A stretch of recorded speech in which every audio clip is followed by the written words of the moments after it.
법문 들으시는 모든 분들이 재앙은 소멸하고 소원은 성취해서 부처님 전에 복 많이 지으시기를 바라드립니다. 오늘은 그 건강한 사회인이 되는 건강경 해설 제25분의 내용을 말씀드리겠습니다. 제가 그 매주 그 건강한 사회인이라는 그 제목을 붙여서 그 사회생활과 건강경을 접목시키려고 노력을 하고 있습니다. 건강한 사회인이 되는 건강경 해설의 뜻을 잘 한번 다시 살펴볼 필요가 있을 겁니다. 우리 흔히 부처님의 가르침, 특히 건강경 가르침은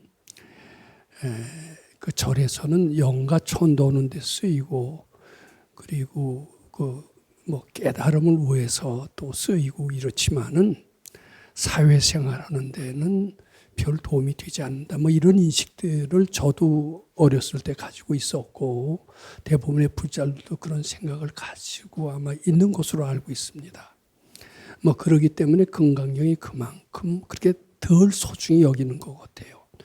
근데 제가 뒤늦게 훌륭한 선생님 만나서 몇 년 동안 공부를 했고, 건강경 공부를 했습니다. 그 건강경 공부를 바로 사회생활에 접목을 시켜서 활용을 했더니 바로 그 우리 스승님이 얘기해 주신 대로 건강경은 깨달음만 위해서 쓰이는 그런 말씀이 아니라 또 영가 천도하는 데만 그렇게 적용되는 그런 가르침이 아니라 건강한 사회인이 되는데 매우 필요한 가르침이다, 이런 것을 느끼게 됐습니다. 즉 다시 좀 더 구체적으로 말씀드린다면은 우리가 빈곤을 변해서 풍요로 만드는 것이 건강경에는 없는 것으로 알고 있습니다. 또 병은 의사가 고치는 것으로 알고 있습니다만 건강경을 통해서 정신이 건강해짐으로써 병이 고쳐진다는 사실을 우리는 모르고 있어요. 그리고 수많은 사회 난제를 건강경을 통해서 해결할 수 있다는 것도 많은 사람들이 모르고 있었는데, 제가 건강경 가르침을 사회생활에 적용을 했더니 바로 빈곤을 비워내서 풍요를 만드는데 충분히 어떤 방법보다도 효율적으로 적용됨을 알 수 있었고, 또 병적 상태, 육체적인 병적 상태에 건강경 가르침을 적용했더니 완전히 건강한 몸을 만들 수 있었음을 말씀드리고, 또 사회나 가정에 얼마나 난제가 많습니다. 가정의 불화, 또 사회에 나가서 각종 경천들, 이런 것들도 역시 건강경 가르침으로써 다 해결될 수 있다는 사실을 발견했습니다.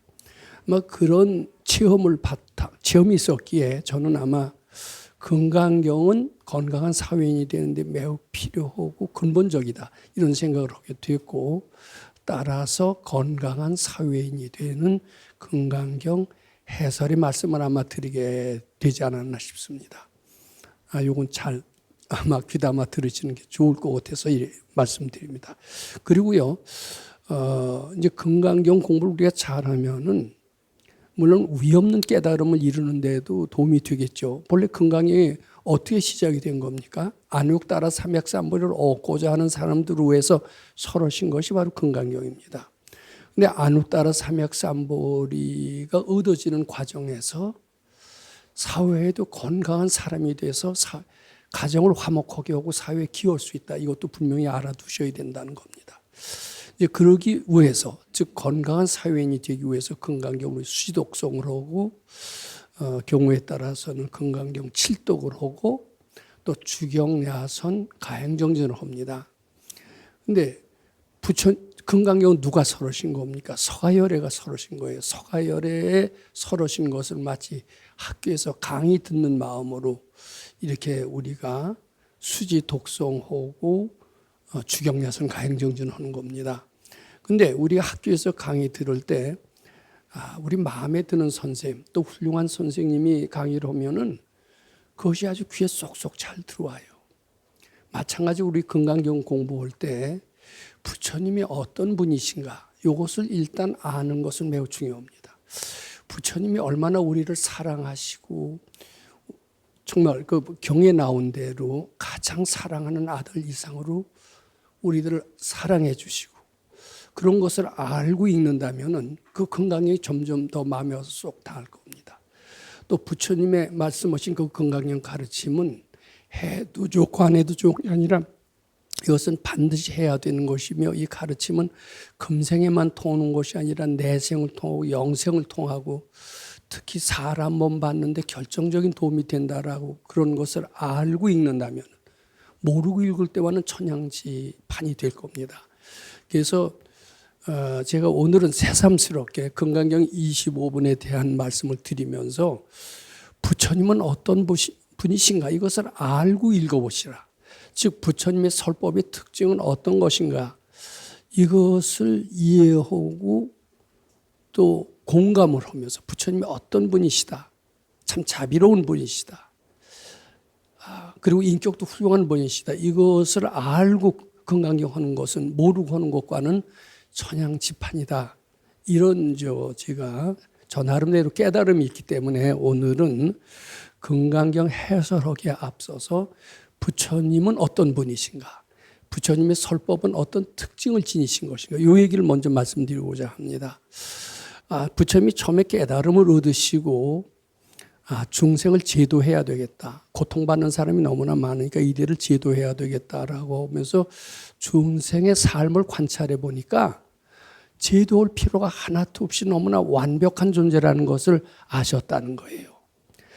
내가 이 고통받고 외롭고 이렇게 쓸쓸한 이 사람들을 영원한 세계, 밝음의 세계로 내 구원해 주려고 그랬는데 알고 보니까 구원할 필요가 하나도 없구나. 이분들은 너무나 나와 똑같이 전지전능하고 그리고 모든 것을 다 갖추고 있기 때문에 내가 구태의 입을 벌려서 너희들 괴롭지, 이러이런 방법으로 괴로움을 벗어나라 이렇게 얘기할 필요가 없을 정도로 모든 지혜와 능력을 갖추고 있었다는 것을 깨달았다라는 얘기가 경전에 나옵니다.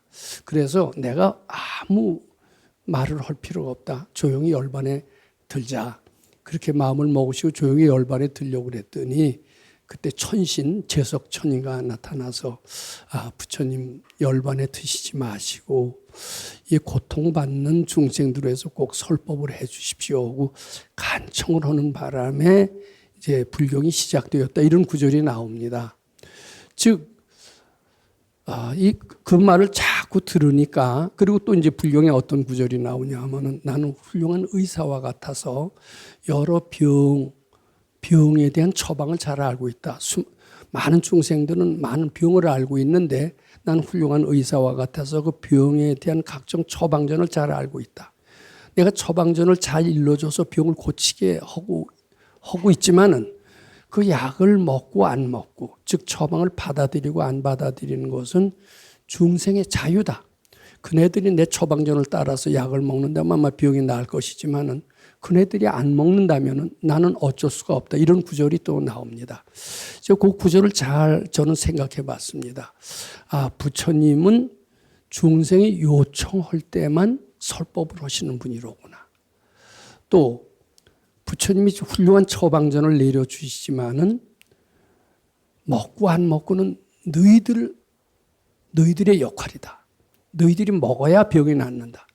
나는 강제로 너희들을 먹이게 할 마음도 없고 강제로 먹여서도 안 된다. 뭐 이런 생각을 하고 부처님은 무심한 분이다.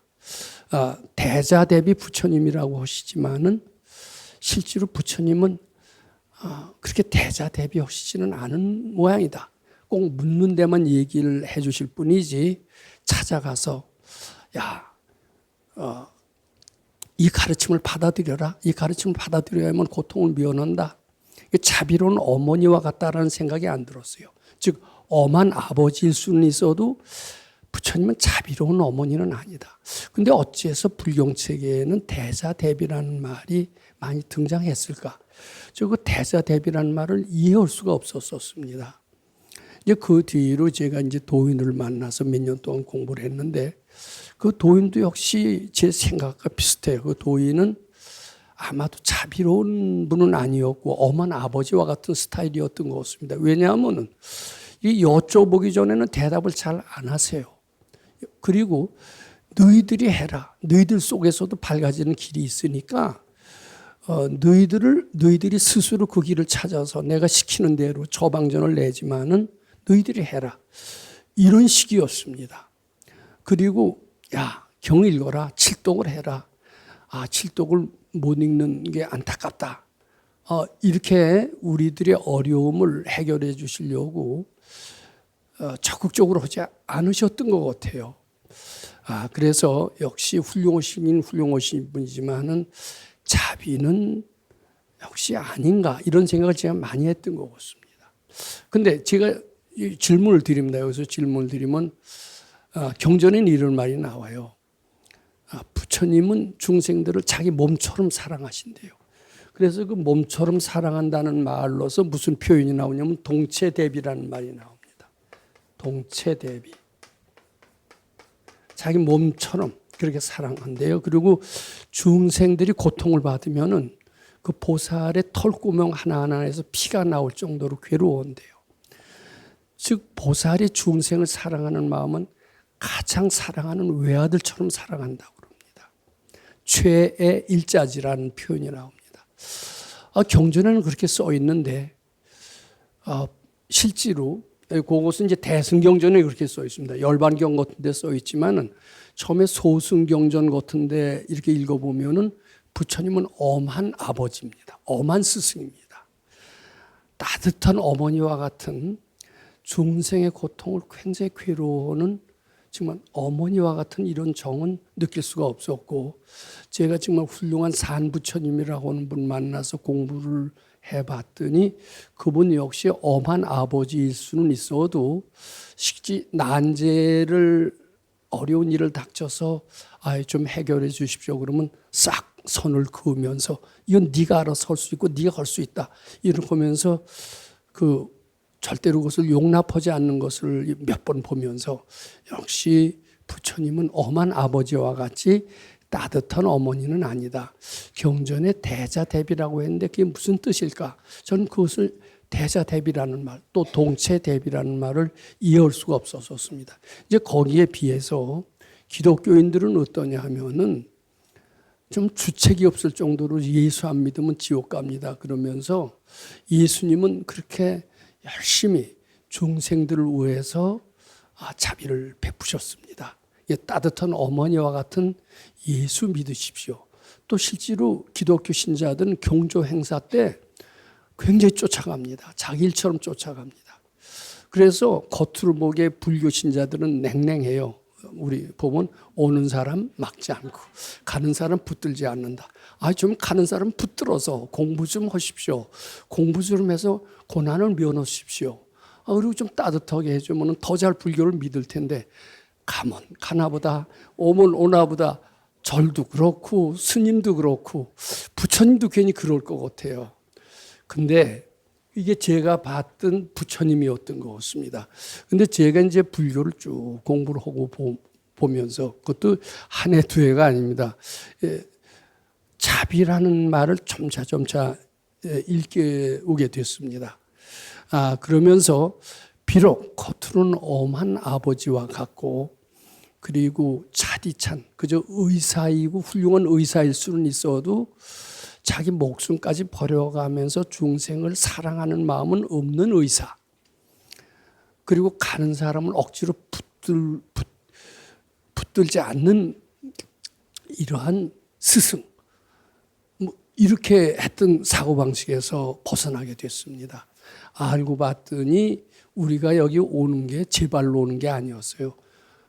말씀은 안 하시지만은 그 기도의 힘으로 자비의 원력으로 우리를 불러서 왔고, 비록 묻는 말에만 대답해 주십니다. 묻지 않는 말까지 자꾸 참견해 가면서 이래라 저래라. 너 이래야 사람 몸 받고 이래야 고난을 면할 수 있어. 이렇게 잔소리를 해줘야 자비 있는 거로 생각을 했는데 그 잔소리가 자비가 아니라 외래 스스로 우러나와서 부처님 말씀을 따르게 하도록 우리가 보이지는 않지만 그렇게 기도를 끊임없이 해준다라는 것을 저는 공부를 하면서 이렇게 느꼈습니다. 그래서 처음에는요, 금강경에 나오는 선호념, 선부촉 이것이 잘 안 믿어졌어요. 말로는 선오념 선부촉 하십니까? 이렇게 물었더니 그렇다. 선오념 선부촉 하시나니라 이렇게 딱 대답을 해놓으셨는데 그 뒤로 금강경 구절을 쭉 읽어보면은 절대로 선오념 선부촉이 잘 안 느껴졌던 것 같아요. 근데 그것은 제가 너무 안목이 좁았고 부처님의 큰 뜻을 몰랐었어요. 부처님이 묻는 말에 대답해 주지 않고 묻지 않아도 자꾸 챙겨냈다라면은 우리는 더 빨리 부처님을 멀리하고 도망갈 수밖에 없었을 겁니다. 그리고 나는 처방전을 해주지만 먹고 안 먹고는 네가 결정해야 된다. 이렇게 좀 냉정하게 얘기를 해줘야 우리가 그 약을 먹지. 자꾸 먹어라 그러면 우리는 점점 더 도망갔을 거예요. 거기에 저는 진실한 부처님의 자비를 느끼는 겁니다. 근데 제가 그리고 공부를 해봤어요. 공부를 해봤더니 처음엔 공부하기 전에는요. 전 처음엔 그랬죠. 공부하기 전에는 불경이 너무나 좋았습니다. 그래서 보는 사람마다 부처님 말씀 읽으십시오. 금강경 읽으십시오. 금강경 읽으면 무량 공덕이 있다라고 이렇게 써 있습니다. 금강경 읽으면 모든 기적이 일어나고 명이 길어지고 부자가 됩니다. 뭐 이런 식으로 어떻게 보면 입에 반은 거품을 물고 사람들한테 아마 얘기를 했는지도 모릅니다. 그런데 마치 기독교식으로 저는 많이 설교를 했고 그리고 불교를 비방하는 얘기를 들으면은 막 싸웠습니다. 우리 대학에 1학년 때 한참 토론이 왕성할 때 불교 신자는 지옥없고 가톨릭이나 기독교인들은 많았습니다. 그때도 많았어요. 근데 그네들은 한결같이 불교를 좀 무시했던 것 같아요. 근데 불교를 디펜스하는 사람은 아무도 없었어요. 그래서 저는 용감하게 나서서 그네들하고 언쟁을 하면서 불교를 디펜스했던 그런 기억이 있습니다. 근데 그리 디펜스하고 그네들하고 언쟁을 하는 게 부처님의 뜻을 잘 따르지 않는다는 것을 뒤늦게 알았습니다. 저는 그렇게 언쟁을 하고 디펜스를 하고 불교를 보호하려고 했던 그 기질이 저희 친구들한테 충고하는 기질로 나타났습니다. 야, 너 이렇게 살아서 되느냐? 정직하게 살아야 된다. 진실하게 살아야 된다. 이렇게 뭐 젊은이가 젊었을 때 그 정력을 공부하는 데 투자해야지 여학생이나 따라다니면 되느냐. 저는 같은 동료들이지만 아주 어른스럽게 친구들한테 충고를 했던 적이 있습니다. 그리고 말을 안 들으면은 그렇게 하도록 자꾸 교화하려고 포교하려고 노력했던 것 같아요. 근데 우리 백 선생님께서 자꾸 그렇게 하지 말래요. 그게 진짜 우연한 게 아니래요. 진짜 그네들 신신발심하게 하려면은 마음속으로 원을 세우라는 거예요. 그네들 신신발심에서 복마지길 원을 세우지 입을 벌려서 믿어라, 뭐 따라라 이렇게 하는 것은 하지아의 방법이다. 이런 얘기를 하셨어요. 근데 그 얘기가 참 실감이 안 났어요. 실감이 안 나면서 여전히 입을 벌려서 잔소리하고 뭐 금강경 읽어라 이런 식의 스타일로 아마 제가 주위의 사람들한테 대했던 것 같습니다. 근데 그렇게 하다 보니까 효과가 없어요. 조용히 원 세우라는 뜻이 바로 무슨 뜻인구나 이거 알게 되고 부처님께서 비록 냉정한 것 같고 꼭 묻는 말에만 대답해 주는 것 같고 억지로 설치고 믿어라 뭐 경 읽어라 경 칠독을 해라 뭐 이렇게 요란스럽게 하지 않아도 속으로 기도해 주는 그 힘, 그 자비의 원력이 얼마나 우리를 진정으로 신신발심하게 하는 것을 뒤늦게 깨닫게 됐습니다. 이게 보이지 않는 원력의 힘, 이것이 진정으로 사람을 변화시킬 수 있다는 것을 알게 되면서 저는 그 뒤로 부처님께서 비록 아무 말씀은 없으세요. 아무 말씀도 잔소리도 하지 않으세요. 야단도 잘 안 치십니다. 함부로 야단 치시지도 않습니다.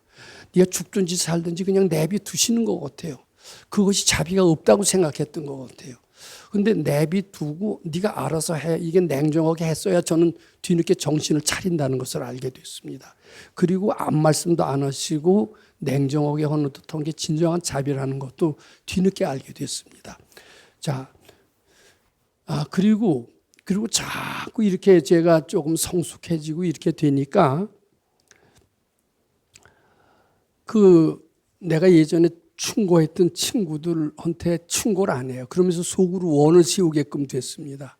그리고 그네들의 제 그 외롭고 힘든 것이 그전에 귀찮았어요. 자꾸 와서 뭐 돈 좀 꿔달라.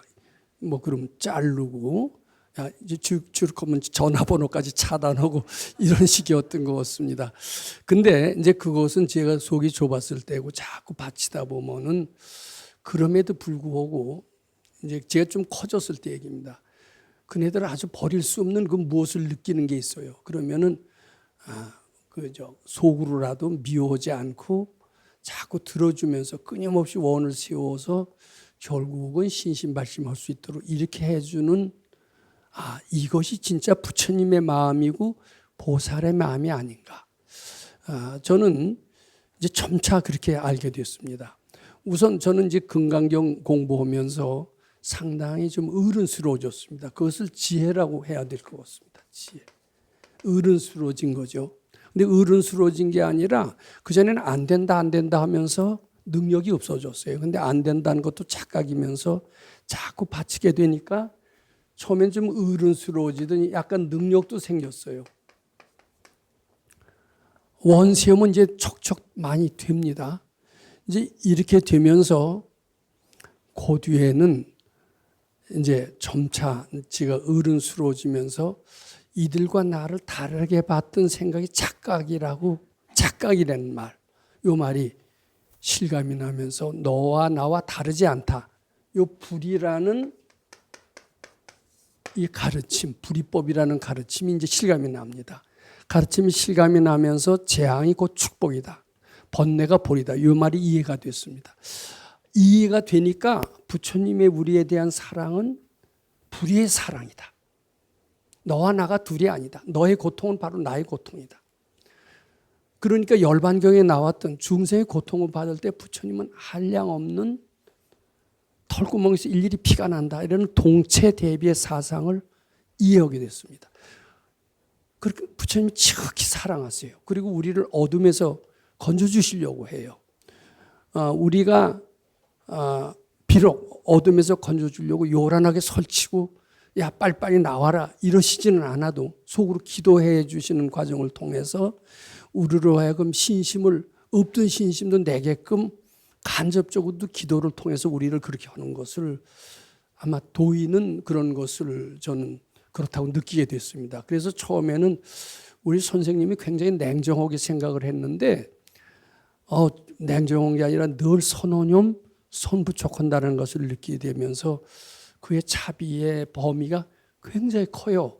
우리 경조사이나 잘 가고 예수 믿어라 이게 자비가 아니었어요. 왜 이렇게 귀찮게 하는 것임을 알게 되고 보이지 않게 원을 세워서 그 일을 도와주고 실제로 그 행동을 변화하게 한다면 이것 이상의 자비가 어디 있느냐 이렇게 차츰차츰 어른스럽게 됐습니다. 그러면서 경을 읽을 때 물론 늘 그렇지는 않아요. 지금도 졸기도 하고 뭐 등등 부처님에 대한 공경심도 없고 그러기도 하지만 때때 공경심이 있을 때는 부처님은 참 한량없는 자비로서 우리를 늘 선호념 선부적 하시는구나 이렇게 할 때가 좀 있습니다. 근데 그런 마음으로 경을 읽는다면 경이 쏙쏙 잘 들어올까요? 안 들어올까요? 근데 우리가 그런 마음으로 읽습니까? 안 읽습니까? 그런 마음으로 읽지 않을 뿐더러 부처님은 냉정하시다. 뭐 이렇게까지 생각하는 수가 있습니다. 우리가 도망가더라도 지옥에 도망가도 너 죄 지었으니까 벌 받는 게 당연해. 이렇게 아주 냉정하게 얘기하시지 지옥에 있는 우리를 갖다가 구원해 주실 마음은 아마 안 내실 거다. 이런 생각을 가지고 있었어요. 근데 그 생각이 차츰차츰 비워놉니다. 제가 그래서 여기서 꼭 이 얘기를 강조해 드리고 싶어요. 부처님의 설법은요, 냉정한 설법이 아닙니다. 물론 꼭 물어야만 얘기를 해 주십니다. 묻지 않을 땐 얘기 안 해 주세요. 그리고 저 가요? 그럼 붙들지 않아요. 좀 붙드셔야죠. 자비로운 어머니 겉에는데 저 이렇게 가면은 내 생에 사람 몸도 못 받을 가능성 있지 않아요? 그럼 부처님이 대자대비하신다면 저를 좀 붙들어 놓고 억지로라도 주저앉혀 놓고 가리키셔야 이게 아버지와 어머니의 도리가 아니에요. 저 왜 안 붙드세요? 이런 생각이 있었던 것 같아요. 근데 안 붙들어야 돼요. 저를 자꾸 붙들기 시작하면 저 공부 안 할 거예요. 저 그걸 몰랐어요. 안 붙드는 게 진짜 자비로구나. 이것을 제가 알고. 그렇지만 속으로까지 안 붙드시는 건 아니에요. 속으로는 그분이 끊임없이 신신발심하고 이렇게 하는 그런 마음이 있으시다. 정말 대자대비가 있으시다. 얘들을 제도해서 밝게 해주신 마음이 있으시다. 이것이 차츰차츰 이해가 되고, 이거 열반경에 나는 것이 제가 이해가 되는 겁니다. 근데 저만 이해가 되고 끝나는 게 아니라 제가 금강경 강의하러 왔잖아요. 그럼 불자들한테도 똑같은 얘기를 하고 싶어요. 경전을 읽으실 때 서가열의 앞에서 읽는다고 생각해라. 근데 그 서가열에는 어떤 분이냐? 냉정한 분이 아니다. 엄한 아버지가 아니다. 엄한 스승이 아니다. 정말 우리를 구해주러 오는 대자대비의 구세주다. 그리고 그분의 말씀은 해도 좋고 안 해도 좋고 이런 상대적인 게 아니라 하면 좋지만 안 해도 뭐 처벌받지는 않는다. 이렇게 가볍게 생각해서는 안 된다. 꼭 절대로 해야 된다.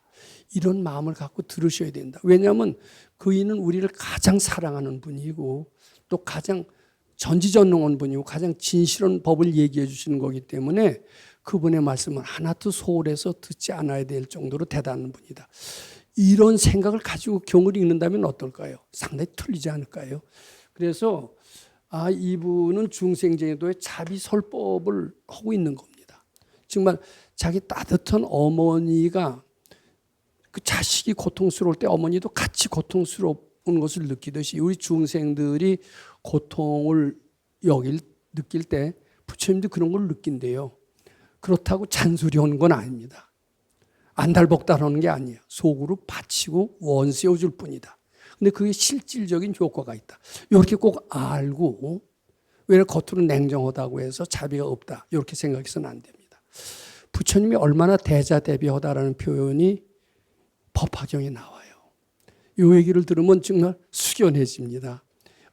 여기서 그걸 기억하시는 분이 있는지 모르지만 그 구절을 전 종종 떠오릅니다. 서가열애가 지금 사바세계에 처음 오신 거로 우리는 알고 있지만 사실은 여러 생 사바세계에 오셨대요. 그래서 이 사바세계에 즉 삼천대천세계에 무유계자 허지의 비시보살 사신명처, 제가 한자 구절까지도 외우고 있습니다. 즉 삼천대천세계 계자씨만한 땅이라 하더라도 어떤 조그만 땅이라 하더라도 이 서가열의 전생에 중생으로 해서 목숨을 바치지 않은 그런 곳이 없다는 거예요. 즉 중생으로 해서 다 목숨을 바쳐서 중생을 구제하려고 해오셨는데 그러니까 지구상의 어느 한 구석도 중생으로 해서 목숨을 바치지 않은 곳이 없다. 즉 이 사바세계는 다 성지다 이거예요. 이런 정도로 중생에 대한 자비심이 가득하다라는 겁니다. 그리고 우리를 진실로 잘되게 하기 위해서 사람 몸 받고 밝아지게 하기 위해서 밝아지게 아니라 건강한 사회인이 되기 위해서 하신 말씀이다 설법이기 때문에 그것을 절대로 알고 해야 됩니다. 그래서 설법을 할 때는 자비심을 우리가 느껴야 됩니다. 느끼면은 제도하시는 정말 제도하고 우리를 밝게 해주려는 부처님이시다. 이렇게 느끼고 경을 읽으면 영 틀리겠죠.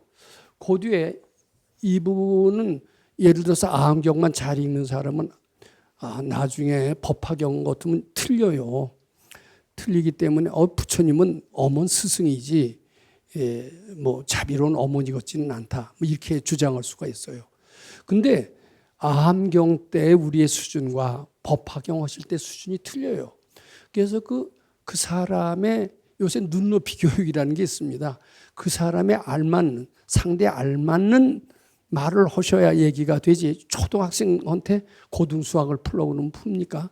초등학생들한테는 구구단이나 가르쳐야 아마 알맞는 수학이 되듯이 또 대학생, 또 수학과 학생한테는 미적분이 담긴 고등 수학을 가르쳐 줘야 과학 기술을 발전하는 데도 도움이 되고 국가사회를 건설하는 데 도움이 되지. 대학생한테 구구단이나 가르친다는 것은 말이 안 되죠. 그 식으로 그 사람에 알맞게 하셔야 됩니다. 이게 진짜 지혜가 있고 자비가 있어야 됩니다. 지혜가 없으면 수기설법을 할 수가 없어요. 자비가 되면은 하도 응석 부리고 이거 하찮은 소리하고 졸라대는 소리 하는 사람이 듣기 싫어 이제 그만해 이런 식으로 해서는 안 되죠. 그런 사람한테도 거기에 알맞는 달래는 얘기를 해가야 됩니다. 이 수기설법이 아무나 하는 게 아닙니다. 지혜가 있어야 되고 또 자비심이 있어야 돼요. 그래서 부처님의 특징은 이런 수기설법이다. 지혜가 있고 자비가 있고 그리고 어려운 걸 되게 질문하잖아요. 어려운 것을 밖에서 찾지 마라. 네 속에서 찾지. 그건 지혜가 있기 때문에 네 속에서 찾을 수 있다. 이렇게 합니다. 그다음에 부처님의 설법은요. 항상 희망과 용기를 주십니다. 우리를 지혜도하려고 그리고 우리를 밝게 하시려고 그리고 모든 고통에서 벗어나게 해주시려고 그리고 그렇게 할 수 있다라는 것을 아십니다. 왜냐하면 우리는 전지전능한 부처와 똑같은 위대한 존재인데 언젠가부터 우리가 전지전능하다는 것을 헷갈하고 잊어버렸어요. 근데 안타까우신 거예요. 너 본래 할 수 있는데 왜 잊어버리고 스스로 고통을 사서 하느냐. 바로 네 속에서 모든 난제 해법이 있느니라. 이렇게 하시면서 그게 뭐예요? 그런 말씀하시는 게 희망과 용기를 주시는 거. 우리가 다 부족하기 때문에 부처님의 설법은 반드시 희망과 용기를 주시는 설법입니다. 그럼 저 사람이 말씀이 부처님의 설법이다 아닌가를 알려면은 맥 빠지게 하는 설법, 지구가 말세다 이런 소리 하는 설법, 휴거 시대다 이런 건 벌써 부처님 설법이 아닙니다. 부처님 설법은 아무리 말세가 오더라도 희망이 있다. 너는 세상을 뒤바꿀 수 있다. 이런 얘기를 해줘야 이게 부처님의 설법입니다. 그리고 나한테 너무 고차원적인 얘기를 하는 분은 부처님의 설법이 아닙니다. 제가 얘기했지만 부처님은 반보만 앞서가요. 그리고 우리한테 알맞는 눈높이 교육으로 오세요. 너무 거창한 설법, 우리한테 안 어울리는 설법, 화려한 설법을 하는 분은 부처님이 아니다. 또 이렇게 해야 됩니다. 그리고 여기에는 진실성이 느껴져야 돼요. 정말 따뜻함이 느껴져야 됩니다. 이제 그런 특징을 가지고 있다는 것을 이해하시면서 이 금강경 공부하는 것은 매우 필요하다 이렇게 생각을 합니다. 자, 그러면은 우리가 그런 마음이 되면서 25분의 해설이 상당히 쉽게 됩니다. 우선 그렇게만 이해를 해도요. 25분이 금방 풀려요. 자, 어째서 금방 풀리는지 제가 25분을 읽고 한번 해석을 해보도록 하겠습니다. 수보리야 어우요나오 여등은 무르야하라 열의 작시렴하되 아당도 중생하라. 수보리야 어떻게 생각하느냐? 또 어떻게 생각하느냐고 말 글쎄 그런 생각은 하지 마라. 뭐냐 하면은 내가 중생을 수많은 중생을 교화한다 이런 생각을 하지 말라는 겁니다. 즉 아마 많은 대중들이 보기에 거기 1250인의 비구중이 모였다고 그랬죠. 근데 1250인의 비구중은 이미 큰 성자가 되었다는 뜻입니다. 대개 아라한이라는 뜻으로 의미합니다. 근데 그네들은 처음부터 성자가 아니었어요. 앙굴마 아시죠? 사람을 100명 죽인 악인이었습니다. 그런 사람도 교화해서 아라한이 됐어요. 아마 그 1250인 중에는 앙굴마 같은 악인이 있었을 겁니다. 그리고 수보리 보살은 해공제일의 수보리 존재라고 하지만은 수보리 보살은 성깔이 있었다고 그래요. 진심이 많았다고 그래요. 근데 진심을 깨치면 뭐가 돼요? 자비가 되죠. 그래서 재앙이 축복이 됐고 수보리 존자는 본래 진심이 많았다고 그렇게 되어 있습니다. 그러니까 1250인 중에는 별 괴상한 사람 많았어요. 아주 천하의 못된 친구들, 교활한 친구들, 악랄한 친구들, 게으른 친구들, 무지한 친구들 이런 사람을 다 교화해서 다 성자가 되게 만들었어요. 그러니까 사람들이 보기에는 야, 별 사람이 다 가도 부처님만 만나면 성자가 되네.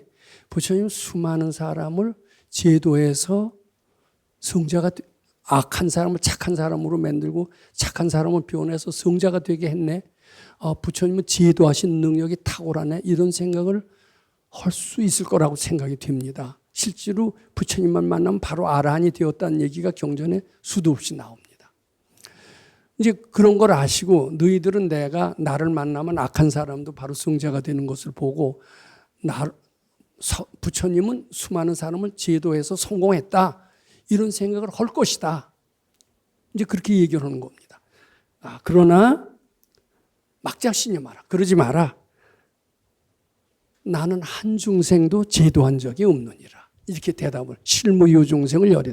요거 잘 살펴보시는 게 좋습니다.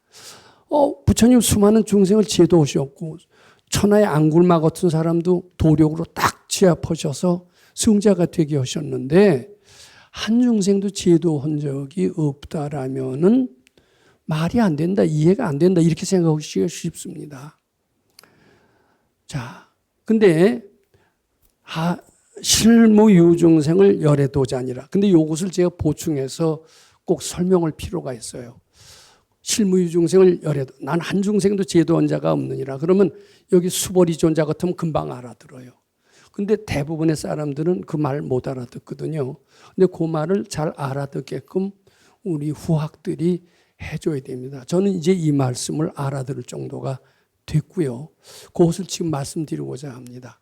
아마 부처님은 다른 사람들이 보기에는 악랄한 사람, 앙굴마 같은 사람, 교활한 사람, 주리반 특같이 무지한 사람, 별 사람이 다 오지만은 그 사람들 교화해서 결국 성자가 되게 했잖아요. 근데 부처님이 교화한 게 아니에요.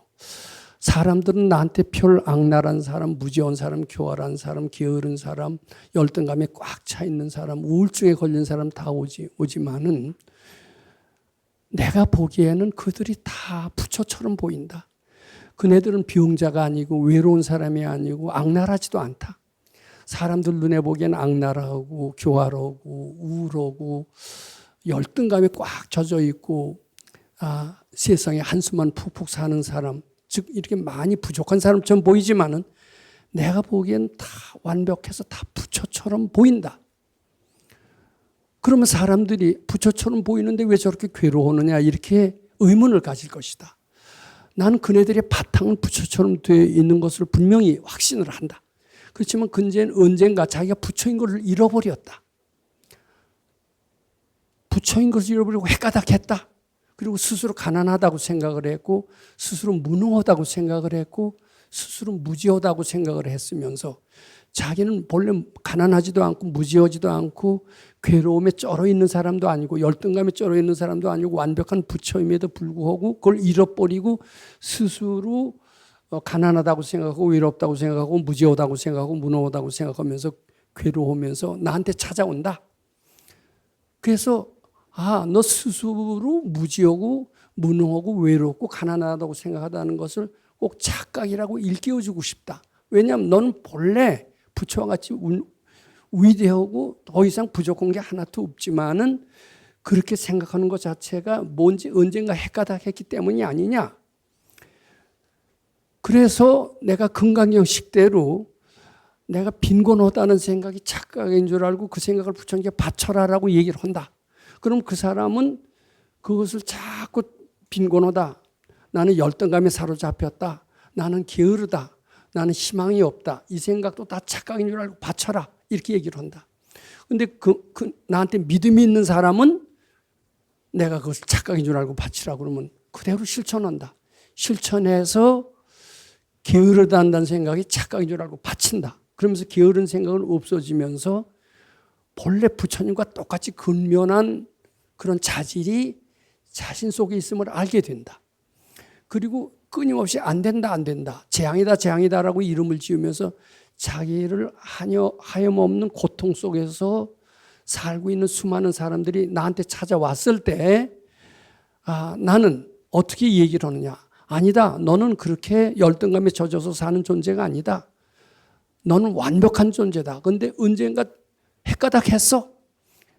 지금 열등감이라는 생각, 무지하다, 무능하다 이 생각이 착각인 줄 알고 부처님께 바쳐라고 얘기를 한다.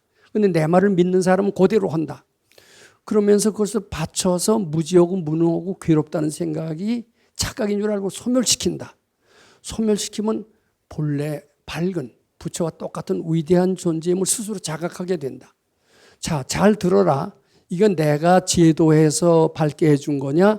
스스로 자기의 각종 올라오는 생각이 착각인 줄 알고 바쳐서 스스로 부처를 만들었느냐? 대답해봐라. 아마 서가열은 그렇게 얘기한 것이다. 그러면 대부분의 똑똑한 사람들은 그건 부처님이 제도하신 게 아니라 스스로 본래 부처인 자질을 살린 것이다. 즉 열등하다고 생각했던 것이다. 착각인 줄 알고 바쳤기 때문에 스스로 밝아지고 부처가 되는 것이다. 이렇게 대답을 할 것입니다. 할 겁니다. 자, 이제 알았지. 내가 제도해서 그네들이 스스로 바치는 힘에 의해서 스스로 부처를 만들고 제도를 했어. 이렇게 이제 물으실 거예요. 그러면 부처님이 제도하시지 않고 중생들이 스스로 제도를 했다는 말에 공감합니다. 옳지. 그러니까 내가 실무유중생을 열애도자니라. 이렇게 내가 실제로 제도한 게 아니라 그네들이 스스로 금강경 가르침에 의해서 모든 무지, 무능하고 고통이라는 생각이 착각인 줄 알고 바쳤기 때문에 스스로 부처가 된 거 이제 알지 않느냐. 이제 이렇게 이제 해석이 됩니다. 그러면 이 구절이 이해가 안 된다고 그러셨죠? 조금 전까지. 근데 이제는 이해가 아마 되실 겁니다. 근데 이 구절을 그렇게 잘 해석을 해놓은 해설서가 주고요. 근데 저는 이제 뭐 제가 똑똑해서가 아니라 밝은 스승을 만났고, 스승을 만난 게 아니라 그 밑에서 몇 년을 공부를 했고, 또 사회생활 하면서 되게 깨졌어요. 근데 절간에서도 깨져야 깨친다는 말처럼 깨지면서 많이 지혜로워지고 슬기로워지면서 금강경을 이해하게끔 됐다. 이렇게 말씀을 드립니다. 자, 그래서 25분은 근데 요렇게 극락세계를 이루려면은 허기는 자기가 하는 거지만 부처님 말씀을 믿어야 돼요. 그래서 부처님이 인연 없는 중생은 제도하지 못한다는 게 있어요. 부처님이 세 가지 불능이 있는데 나를 믿지 않는 사람은 내 말을 믿어야 돼요. 믿는 사람은 제도가 되지만 믿지 않는 사람은 안 됩니다. 그래서 믿음 있는 중생들은 그것을 실천해서 스스로 부처를 만든다. 그리고 우리 중생이 있는 것 같지만 또 제도한다라는 게 있는 것처럼 보이지만은 또 아상이라는 게 나라는 게 있는 것 같지만은 사실은 이것이 다 허상이고 착각이고 본래 없는 것이다. 이것이 25분이 주는 메시지다. 이렇게 알아야 됩니다. 그리고 역시 범부라는 표현이 나오는데 범부도 본래 없고 다 부처님 같은 존재인데 스스로 범부라고 생각을 하고 이름을 그렇게 지으니까 범부가 생기는 것이니라. 이렇게 정리할 수가 있겠습니다. 감사드립니다.